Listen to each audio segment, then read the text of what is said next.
Hi all, I'm Sai Charan. Welcome back to Tech Easy బ్రెయినియాక్.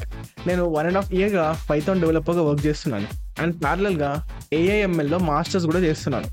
So ఈ వీడియోలో నా 4 ఇయర్స్ ఇంజనీరింగ్ లైఫ్లో 3 థింగ్స్ ఏం డిఫరెంట్ చేయడం వల్ల జాబ్ ఎలా తెచ్చుకోవాలి అనే భయం పోయింది.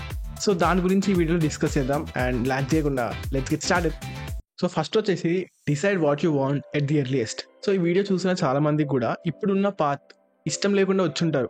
వేరే సీజన్స్ అయ్యి ఉండొచ్చు, కానీ నాకు అలా కాకుండా నేను చాలా ఇష్టంతో వచ్చాను అండ్ కంప్యూటర్స్తో చేసే పని ఏదైనా చాలా ఫ్యాసినేటింగ్ అనిపించేది నాకు. సో నేను ఒక ఫస్ట్ సెమిస్టర్ మొత్తం ఇచ్చుకున్నా ఆ ఇంజనీరింగ్ ఎన్విరాన్మెంట్కి అడాప్ట్ అవ్వడానికి అండ్ ఒక ఫీల్డ్ ఆఫ్ స్టడీ చూస్ చేసుకోవడానికి నెక్స్ట్ కమింగ్ ఇయర్స్లో ఎట్ సైడ్ ఫీల్డ్ ఆఫ్ స్టడీలో వెళ్ళాలి అని. సో ఫస్ట్ సెమిస్టర్ మొత్తం టైం తీసుకొని ఎథికల్ హ్యాకింగ్ అని డిసైడ్ అయిన తర్వాత 6 to 7 months ఫస్ట్ సెమిస్టర్ తర్వాత 6 to 7 months ట్రైనింగ్ తీసుకున్నా. ఒక 3 months ఒక దగ్గర, తర్వాత ఒక 4 months ఒక ట్రైనింగ్. సో ఈ ట్రైనింగ్స్ అన్నీ అయిపోయినాక నాకు రియలైజేషన్ ఏమొచ్చిందంటే నాకు ఈ ఫీల్డ్లో ఇంట్రెస్ట్ లేదు, కంప్లీట్గా ఇంట్రెస్ట్ లేదు.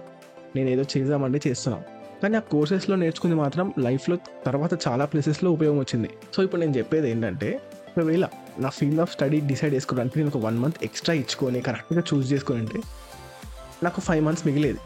అదే ఇప్పుడు నేను ఇది నేను ఎందుకు చెప్తున్నా అంటే, ఒకవేళ మనం ఫస్ట్ సెకండ్ థర్డ్ ఇయర్స్లో ఏం చేయకుండా ఫైనల్ ఇయర్లో చేయాలనుకున్నాం, అప్పుడు ఒకవేళ ఇదే తప్పు రిపీట్ చేసి ఉంటే it could have been costly. అదేదో లైఫ్ థ్రెటనింగ్ అని అనట్లేదు, it could have been costly. So that's why choose your field of study correctly. So next వచ్చేసి స్టార్టెడ్ టేకింగ్ యాక్షన్. 6 months ఇంకా 1 year పోయింది. ఆ 1 year పోయినాక గట్టి కూర్చొని ఫీల్డ్ ఆఫ్ స్టడీ డిసైడ్ అయిపోయినా, data science and artificial intelligence అనేసి.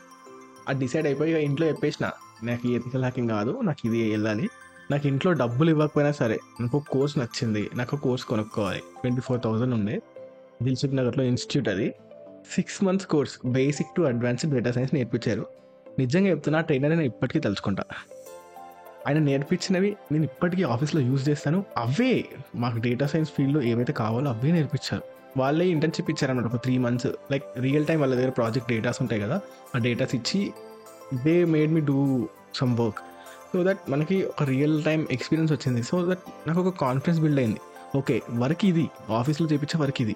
So నాకు ముందే ఫస్ట్ హ్యాండ్గా తెలిసిపోయింది, okay this is the work, this is how we have to do. వాళ్ళు చెప్తే తప్పులు చేసి చెప్పారు. So second year first semester course, second year second semester internships. And ఇంకొక విషయం, నేను ఏదైతే కోర్స్కి వెళ్ళినో నేను సెకండ్ ఇయర్ స్టూడెంట్. అదే కోర్స్కి ఫైనల్ ఇయర్ వాళ్ళు, ఫైనల్ ఇయర్ అయిపోయి జాబ్ సర్చింగ్లు ఉంటారు కదా, వాళ్ళు వచ్చేటోళ్ళు. సో వాళ్ళతో కూర్చొని నేను నేర్చుకునేది, వాళ్ళతో కంప్లీట్ అయ్యేది. నేను వాళ్ళ క్వశ్చన్స్ అడిగితే చెప్పేటోని. సో ఓకే, ఫైనల్ ఇయర్ నేర్చుకునేది, మనం సెకండ్ ఇయర్ నేర్చుకున్నాం, అదొక కాన్ఫిడెన్స్ వచ్చింది. సో చెప్పేది ఏంటంటే, స్ట్రెస్ తగ్గడానికి ఏం చేయక్కర్లేదు. మనకి ఏదైతే స్కిల్స్ కావాలో ఆ స్కిల్స్ మీద మనం కాన్ఫిడెన్స్ పెంచుకుంటే ఆటోమేటిక్గా స్ట్రెస్ తగ్గుతుంది. సో ఇలా గడిచింది సెకండ్ ఇయర్ మొత్తం, like building my core skills and then applying on the projects like internships లాగా. So last and final thing వచ్చేసి ప్రాజెక్ట్ బేస్డ్ లెర్నింగ్. ఏవైతే స్కిల్స్ నేర్చుకుంటామో అవి వాడలేదనుకోండి అలానే పడి ఉంటాయి. అందుకని చెప్పి ఒక 3 గ్యాంగ్ని ఫామ్ చేసిన, మొత్తం 4 కలిసి hackathons, competitions, inter college competitions, innovation cells, ఏది దొరికితేది అందులో గ్రూప్స్లో జాయిన్ అయిపోవడము, ప్రాజెక్టులు మేమైతే ప్రాజెక్ట్ బిల్డ్ చేసినామో టీమ్ లాగా ఆ ప్రాజెక్ట్స్ని అక్కడ సబ్మిట్ చేయడం. గెలిస్తే ప్రైజ్ అన్న గెలిచేటోళ్ళం, లేకపోతే ఏదైనా నేర్చుకునేటోళ్ళం. గెలిచిన దగ్గర మాత్రం మంచిగా గెలిచినాం. ఒకటి ఇంటర్ కాలేజ్ హ్యాకథాన్ ఉంటుండే, అందులో గెలిచినందుకు గెలవడం కాదు, అప్రిషియేషన్ లాగా 4 members on site ethical hacking కంపెనీలో ఇంటర్న్షిప్ ఆపర్చునిటీ ఇచ్చారు. 3 months ఆంధ్రాకి రమ్మన్నారు అనమాట. సో అందుకని డ్రాప్ అయిపోయినాం అందరం. మంచి ఆపర్చునిటీ అది యాక్చువల్లీ. అందులో వచ్చింటే వాళ్ళు డైరెక్ట్గా రిక్రూట్ కూడా చేసుకుంటామని అన్నారు. వాళ్ళు డైరెక్ట్ హార్డ్వేర్స్తో మొత్తం అన్నిటితో, నెట్వర్కింగ్ హార్డ్వేర్స్తో అన్నిటితో కలిపి నేర్పిస్తామని అన్నారు, కానీ వీ కుడెంట్ గో అనమాట.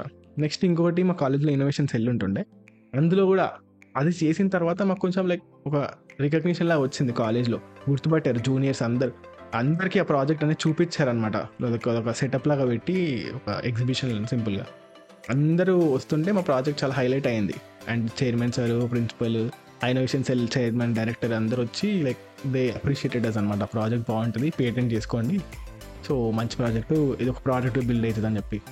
సో అది చెప్పిన తర్వాత అందరి కాన్ఫిడెన్స్ బూస్ట్ అయింది. Okay, we're doing something good, we're doing something like helpful for our jobs.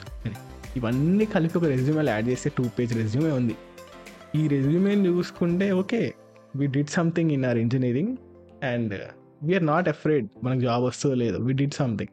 So ఒకవేళ మీరు కూడా you have to do something. ఏమీ చేయకుండా స్ట్రెస్ అయితే పోదు జాబ్ గురించి.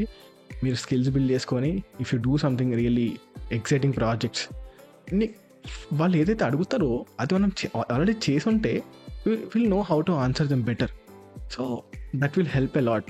Build your confidence rather than working on your stress. This will help a lot. And ఇదంతా మనం మాట్లాడుకుంది 3 years గురించి మాత్రమే. ఫస్ట్ ఇయర్లో స్కిల్స్, సెకండ్ ఇయర్లో ఇంటర్న్షిప్స్, థర్డ్ ఇయర్లో ప్రాజెక్ట్స్. కానీ నేను నా ఫైనల్ ఇయర్లో ఏం చేసిన, ఫైనల్ ఇయర్ 4th yearలో ఏం చేసిన, ఇట్లా బిల్డ్ చేసుకుంటా వెళ్ళిన. First year, second year, third year, 4th ఇయర్లో ఫైనల్గా ఇట్లా పడిపోయినా, సైలెంట్ అయిపోయినా. ఎవరు ఎక్స్పెక్ట్ చేయలేను నా నుంచి మంచి జాబ్ ఆఫర్ కొడతాం అనుకున్నాం, కానీ మనం సైలెంట్ అయిపోయినాం. సో వై డిడ్ హ్యాచ్, సో అది ఎందుకు జరిగింది ఫైనల్ ఇయర్లో అనే దాని గురించి we'll discuss it in coming videos anamata. So that's all for this video, guys. If you like this video, do like, share and subscribe to Tech Easy Brainiac, and see you guys in the next one.